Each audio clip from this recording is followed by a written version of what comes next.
What I want to talk about is evangelism, witnessing, or sharing your faith, whatever you want to call it.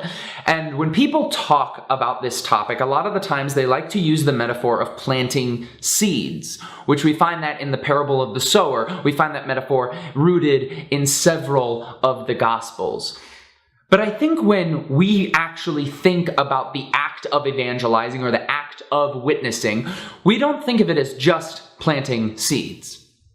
I think most of us think that in order to properly share our faith or properly witness to someone, we need to not only plant the seed, but we need to water the plant, we need to produce and manufacture our own sunlight, and we need to harvest it, and we need to make sure that the soil is good. We feel we need to do the entire process in one 5-minute conversation, or in one single sermon, or in one small group, or in one summer camp. But if you think of a spiritual journey on a timeline from 0 all the way to 10, 0 being completely estranged from God, no relationship with Him whatsoever, and 10 being a fully devoted follower of Christ, we seem to think that in order to evangelize, we need to bring someone from 0 to 10 like that, in one conversation, in one prayer.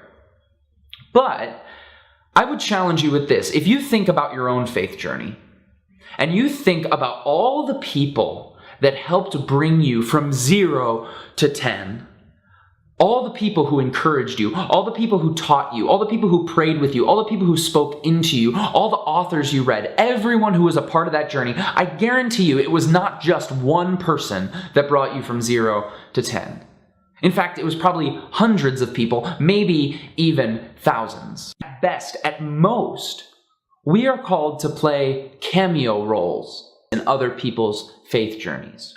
Rather than putting all the pressure on ourselves to bring them from 0 to 10, maybe your job is just to bring them from 2 to 3, or from 7 to 8. Maybe your job is just to help them take that next step, or maybe even from 0 to 0.5.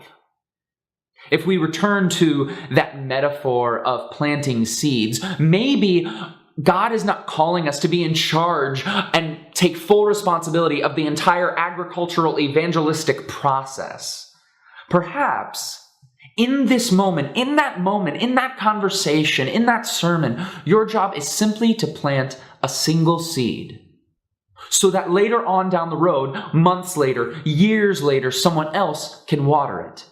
And then months or years later, someone else can come along and provide the sunlight, and another group of people can harvest it.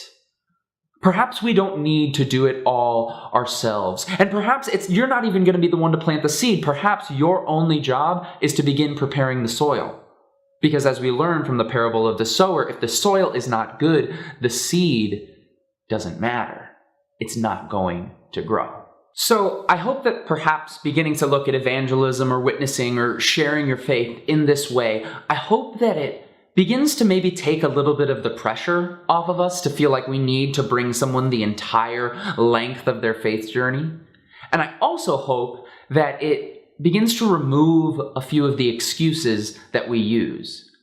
Because it seems daunting to bring someone from 0 to 10, and it seems so daunting that most of us think, I could never do that, I'm not even going to try. But I think any of us could bring someone one step closer to God in that conversation we have, in that relationship we have, at that small group. So today, this week, and in the years to come, may you bring people from 2 to 3, or from 7 to 8. And may you plant seeds.